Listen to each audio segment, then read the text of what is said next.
Hi, Mitchell Levy, global credibility expert. And there's a lot that has happened since the last time I've been able to do a Leaders Living Their Values. And I'm so looking forward to getting back to a portion of normality. I'm so excited to have Craig Andrews with me. Craig, welcome. I'm so glad you're here. Mitchell, thanks for having me. I've been looking forward to it. Oh, good. So, for those, there's a whole other drama in my life, and you just go to LinkedIn, read one of the posts, see what happens. I could only say, or what I will say is, my Facebook account was hacked, and somebody else is pretending to be me. So please don't buy crypto from the guy pretending to be me on Facebook. Okay, the focusing on Craig, I have always a fun first question. And the fun first question, and you and I have had conversations, and I think the world of you, but let you share that with the audience. Who are you? Craig Andrews, former Marine. Yes, I always identify as a Marine. If you ever meet one, you'll know that once a Marine, always a Marine. I'm a husband. I'm an overcomer. And I'm a student, constant student. Mm. What are you a student of? Student of people, study people, student of life. I love studying how things work. Whether it's how people work, or how economies work, or governments. I just love seeing how everything fits together. So, as a Marine, were you also a student of people at that time? Oh, he had to be. Yeah. Yeah. And in different ways, so, I spent 5 months in the Philippines, and, there you have to grow eyes in the back of your head if you want to make it out of there safely. It's, it's kind of a dangerous place, or at least it was back then. And so a lot of survival is, when you're just out in public, being aware of who's around you, what they're doing. And, it was really interesting when I left the Philippines. I moved up to Japan. And right after I got to Japan, I was walking back to base one night, and this young lady on a bike got off. It was dark, and she started walking with me, and we were walking together for about a mile. And the whole way that we were walking, there were three questions that were going through my head. What does she want? What is she going to do? And how will I respond when she does it? And it was all about surviving. And, we walked about a mile together, and I said, okay, this is my turn. And she's like, okay, thank you. And I later figured out she was no threat. I'd just come from the Philippines, where if somebody did that to you, they wanted something from you, and they may be working with a buddy down the street or something like that. And I realized the one thing she wanted was to practice her English. And so as I stayed longer in Japan, I started learning the language, and I'd go out and I'd meet the Japanese people, and they were fascinating. And it's really interesting learning how they make decisions, how they process things. And one really interesting example, this is when I went back. I was going to Nagoya University, and before I showed up for the university, I went way, way, way to the northernmost city in Japan, a town called Wakanai. And from there, I got on a ferry, went 2 hours away from Wakanai to a little island called Rebun Island. And I find the only restaurant that had indoor seating. It was cold there because it's north. And I go in, and it was just an amazing evening. But one of the things that happened was, partway through the evening, there was this guy who had been drinking a bunch of beers. And, the Japanese beers are tall. And at one point he leaned over, he said, "Hey, I want to talk to you." And he started talking, and, there was something I didn't understand. He kept using this word "kenpo," and I didn't know what that was. And I told him I didn't know. And then I hear him say, this word come out. I hear him say Dainise Kaitaisen, which means Second World War. And I'm like, I really hate conversations about the Second World War in Japan. And this conversation went on for about 45 minutes. And he's talking about the Korean War, the Vietnam War. He's talking about all these wars. And he keeps using this word Kempo. And so finally, I pull out my dictionary and I look up Kempo. And the word means constitution. And all of a sudden, it all came together. So this was 1992, a little over a year after the first Gulf War ended. And they had found out, what are you doing in Japan? How did you learn Japanese? And I said, I was in the Marines. And all of a sudden, things started clicking. If you remember back to the first Gulf War, we pressured the Japanese to send at least medical troops to assist in the war, and they refused. And they kept saying, look, this is against our constitution. And it hit me. I'm in this, super remote part of Japan. I'm probably the only Westerner this guy's ever spoken to because it's so hard to get there and so few people go there. And of all the things that he could talk to me about, what he was doing was making sure that I understood why they didn't send troops to Japan. He was, in essence, apologizing for the sake of his nation that they weren't able to contribute troops. Oh, my. And that was the most important conversation for him to have with me that night. The second most was him insisting on driving me home after having many of these beers. And I tried everything in my arsenal to get out of that. I was like, oh, I actually like walking. He's like, no, I'm going to drive you. I'm like, oh, jeez. So after failing to persuade him otherwise, he gave me a ride back to where I was staying. But it was interesting. And so student and people, especially in Japan, it was fun because it was such a different group of people. They think differently. And once you understand the way they think, and then you do business with them, there's a lot of things that make sense. There's a lot that you're blind to until you understand their values and how they go about making decisions. What did you unravel in terms of fundamentally doing business with Japan, fundamental values that you found worthwhile? Well, one thing that the Japanese are really big about is relationship comes first. So when I would go over for business, which I did for many years, the night before we'd have meetings, we'd have dinner. And during dinner, you don't talk business. You talk about everything but business. And it's all about getting to know them. And for those, I think most people know the Japanese drink like fish. They just drink incredible amounts of alcohol. And it's almost like a national sport for them. And one night I'm having dinner with Kyocera in the Kyocera Hotel in the Kyocera dining room down in a town called Kagoshima.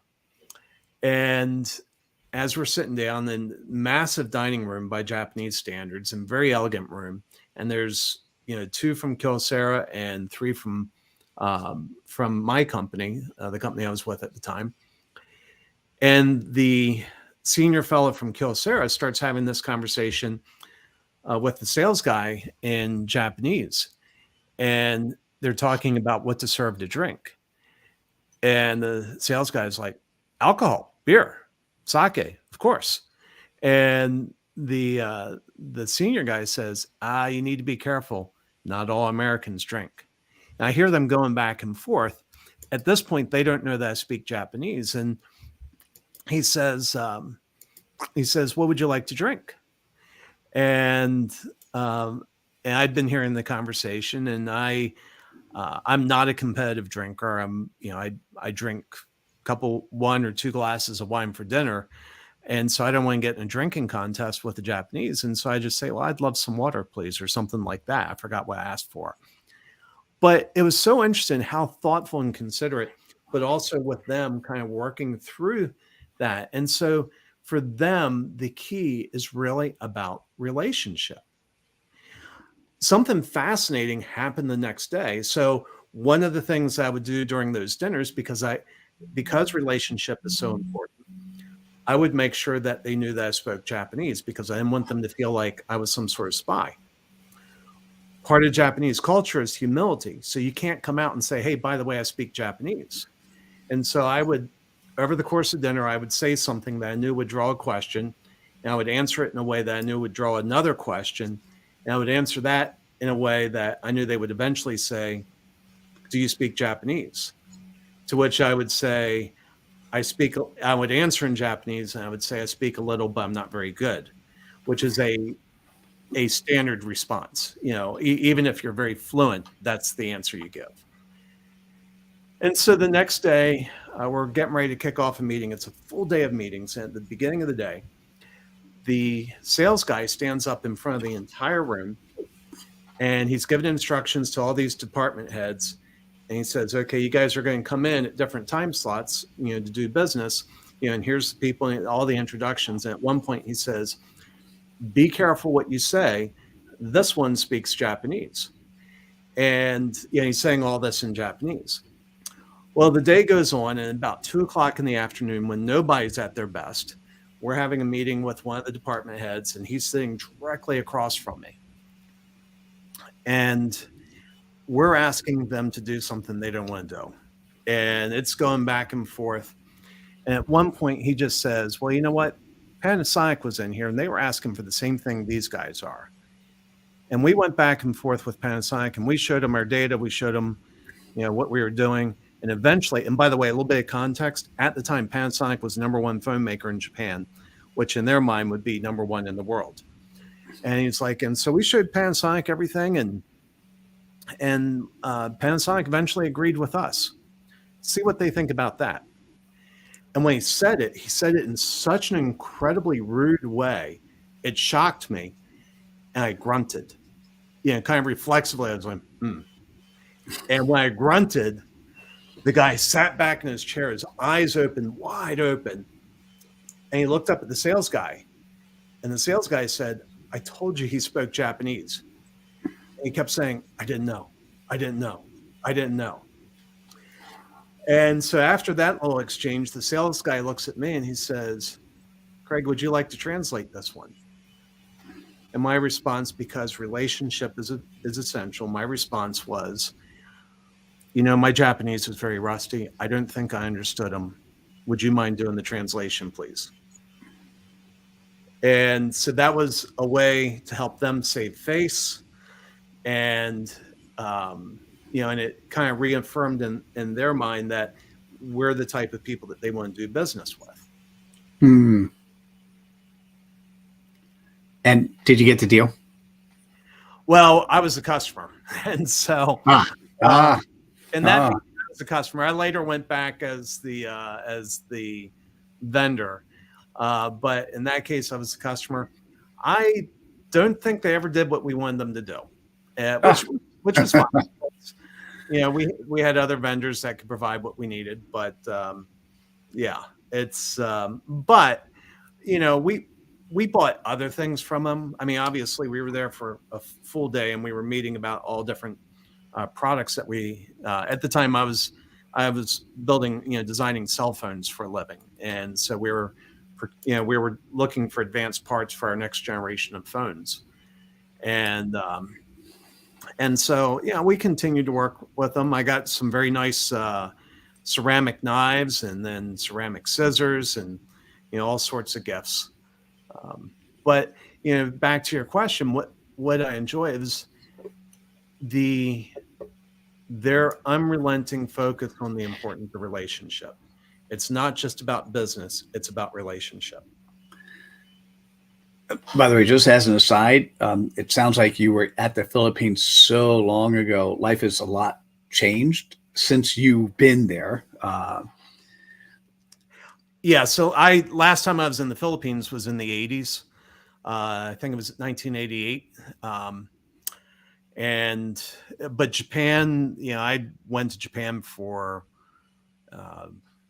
2 straight decades. I think last time I was in Japan was 2007.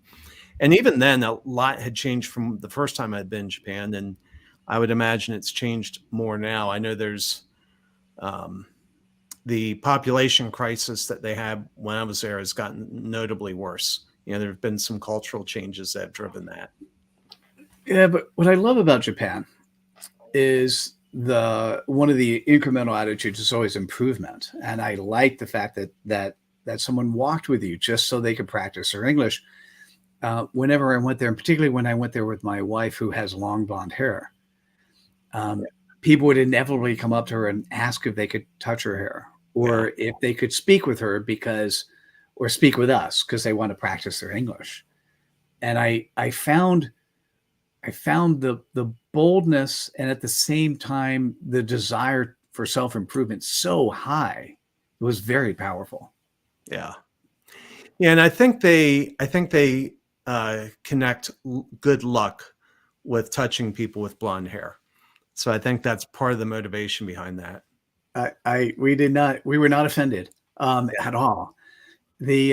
So in terms of that relationship first, how have you, is that one of the characteristics you've brought back to your current business? How do you live that today? So, the way I live that today is, it's interesting. Years ago, over a decade ago, I I knew I needed freelancers. So I'm a marketing agency. And I knew I needed fractional CMO and marketing agency. And I knew that freelancers would always be a part of my work. At the time, there were more freelancers than there was work. But I knew at that point, I was like, the day is coming when labor will be scarce. And so I implemented some strategies in working with freelancers. And it came down to really two things. I would, as much as possible, I would pay my freelancers the very day that they invoiced me. I wouldn't do any of these net 30, any of those stupid games. When they invoiced me, it was almost a game to me. It was like, can I pay them before they even get up from their computer? So that they see that coming through. I wanted them to remember me as the guy who not only paid on time, but paid as quickly as possible. By the way, that is memorable. Very. Yeah. And the other thing was I wanted the freelancers to know that if they worked with me versus other potential clients, that they would always learn more working with me than someone else. And so it paid off. I remember one night, one of my freelancers I took to a multi-day course, and the guy who was teaching disappeared around dinner time and then showed up a few hours later. And I had a feeling I knew where he was, and I was right. And he was meeting with one of two brothers that are, just notorious in internet marketing, extremely, extremely good. And he said, I was having dinner with Jeffrey, and Jeffrey was looking for a copywriter. And he asked me if I saw somebody in the class that was good. And he said, I told him about Shauna. He said, but I wanted to check with you first because I know that she's working with you and that you actually brought her here. And I told him, I said, well, look, I said, I'd be heartbroken if Shauna left. But this is a huge opportunity for her to work with Brian and Jeffrey, and I'm not going to hold her back from that. And a few minutes later, Shauna comes walking through, and I say, "Hey, Shauna, Jeff." So Jeff and Jeffrey had dinner together, and I was like, "Jeff has something to say," and Jeff told her about the opportunity, and I said, "Shauna, this is a great opportunity. You should really consider it." And she said, okay, well, let me think about it and I'll get back to you. And, and a little bit later, she said, Craig, I'm loyal to you. And, that was proof that strategy had paid off. And, it's you could break it down to how I want to be treated. I like being paid on time or early. But it's building that relationship. And it shocks me when I see companies that do these, net 30, net 60 day payment terms. And I'm like, I get it that you're playing little games with cash flow, but for your critical suppliers, does that really benefit you? Are you really getting what you're looking for out of that? That's a really interesting way to drive. It's so subtle and it's so simple. It's not what we're taught. I like that. Thank you. That's really valuable lesson. As I'm going through my head of, oh, how quickly do I pay people? and it sometimes depends on when the person says, hey, Mitchell, I'm submitting my invoice now. Can you pay me right now? I'll always say yes. But to do it without having that request would be memorable. I like it. Well, and here's where it paid out in spades. I mean, you know that 2.5 years ago, I was in a coma and everybody was saying I was going to die. What happened was not only did my team deliver when I was in my coma, and not because they were afraid of what would happen when I came back, because they didn't think I was coming back. They all believed I was going to die. But some of these freelancers, some that had already worked with, some that hadn't worked with, but had relationships with, they reached out to my team and they said, as long as Craig's in the hospital, we will do whatever you need. Nice. Yeah. Yeah. It's what you're talking about is really basic, bottom line, humanity type stuff. Just being of service to those that you work with. Given that when I'm curious, I normally don't talk about people's clients and because I'm often afraid that when you open up that gamut, I want to stay with the concept of the values and of being of service. I'm often afraid when we talk about what somebody does that it feels like a sales pitch and it feels like you're selling. And so I'd rather tell me what a good client represents to you and how do you treat them? That's the question that comes to mind. Yeah. Okay. Yeah. So a good client is somebody that sees us as a partner. You know, we help people achieve what they were unable to achieve on their own. And so if somebody looks at us as a vendor, we're not really excited to work with them. It's more about because we can help them achieve things that they can't achieve on their own. We're going to treat them with immense dignity and respect, and we're going to, do our very best to make them feel good and be responsive to everything they ask. But it's interesting. You run across people every now and then that, as a matter of fact, I have one that comes to mind. Not a client, a near miss. It was somebody who had expressed an interest in working with us. And so this was like last August. And so I followed up pretty quickly. And he's like, I'm busy. Follow up. And I would check in every 3 or 4 weeks.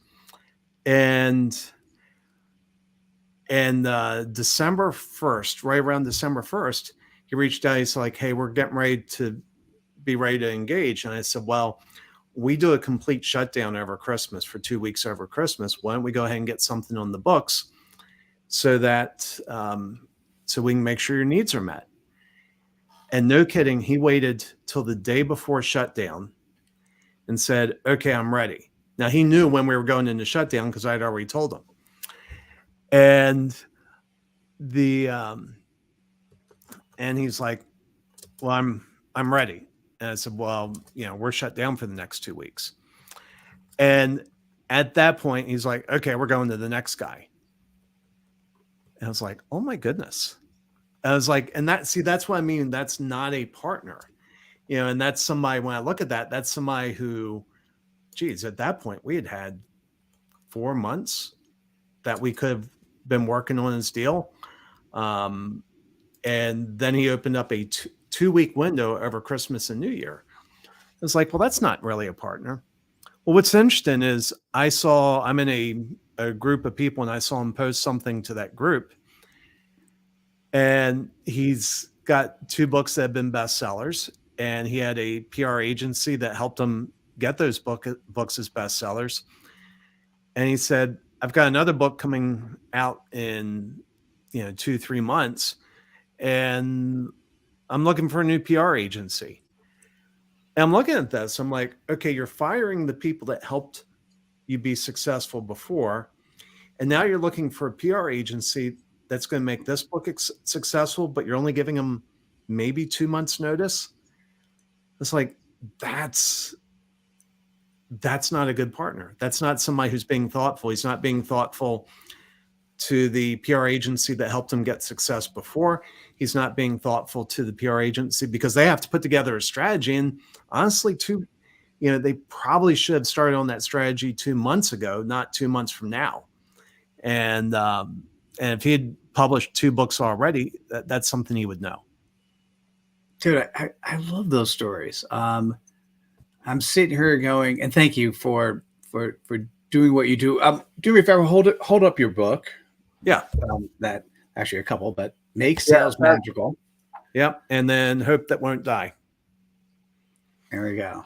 And what I'd like to do, I do have a secondary question, but the first one is, if people are compelled, and there are people who have just been captivated the entire time you're talking, how best can they reach out to you? And then I'm going to ask you one more question after that.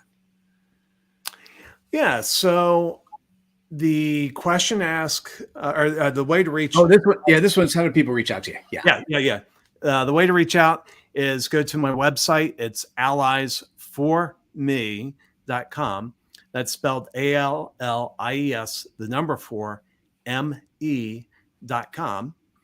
And there's multiple ways of reaching us through that. And that's one way. The other way is to reach out to me on LinkedIn. The last time I checked, if you Google my name, Craig Andrews, the number 1 search result for that is my LinkedIn page. And so I should be pretty easy to find. Awesome. Well, thank you for that. And given this conversation, what we talked about, is there a incremental question you'd like me to ask you that I haven't asked? Yeah. I would say the question, what was it like trying to get back into work and re-engaged after waking up from a coma? Okay, that's a heavy one. I may not have asked that, but go ahead. I'll ask that question. Craig.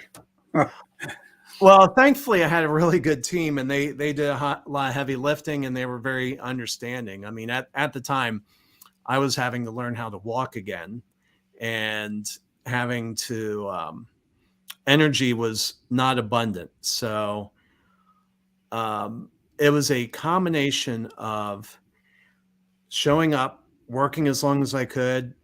Then I'd usually work for a couple hours and then nap for an hour, and then work a couple more hours and then nap for an hour. And on weekends, I would go to something called Camp Gladiator to try to rebuild strength. And it was tough, because it was all about a budget of energy. I had a fraction of the energy that I had before, and I had to budget it through the day to make sure that when I showed up on a call, I was there, I was present. But it was also an interesting time. Yeah, I can't imagine that would ever be easy. Yeah.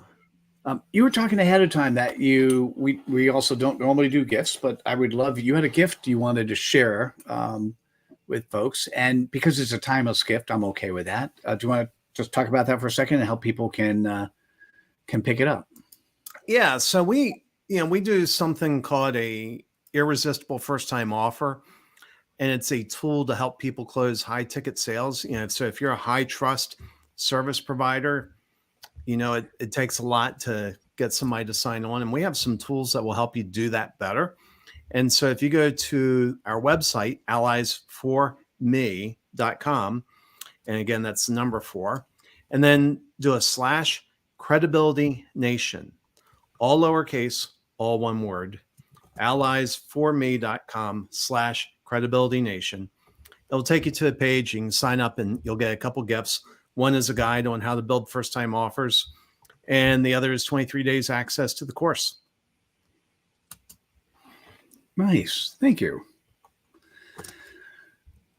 Huh. Okay. So for two, I'm going to put this. I'm typing this as we're talking. For two gifts in on building your irresistible offer. Nice. Well, I will type that in and finish. You actually stopped quick enough that I'll stop typing. I'll focus on you. I loved it. Thank you. It's so funny because I'm doing one of the things I'm running. I'll put this in chat as well for everyone. I'm running something called Coaching Fest. And although it's a summit, it's one of 3 and will be continually producing more content. And so with Coaching Fest, guys, it's just coachingfest.com, but I'll put the link in chat. One of the things we're covering particularly in a couple of different sessions is having your irresistible gift, your irresistible offer. So I'll take advantage of that, and I'll share my thoughts on that, and recommend you for those who really do who find that as a useful and worthwhile way to go. So, Craig, thanks so much for joining us today. I really appreciate it, and I never know where these conversations will go, and it was really good to see where some of those values come from. And I agree with you. I've never talked to a Marine who is still not a Marine. Yeah. Yep. Absolutely. Mitchell, this has been a delight. Thank you for having me. Oh, you're absolutely welcome. And listen, for those, there are so many aha moments in this episode. For those who are still here towards the end, grab the ideas, thoughts, actions you like, spread some cred dust, putting those ideas into chat, into whatever platform you share with others. Make sure you give Craig credit reference for that. So spread his cred dust. We will see you at the next episode of Leaders Living Their Values. Thanks and take care, everyone. Bye now.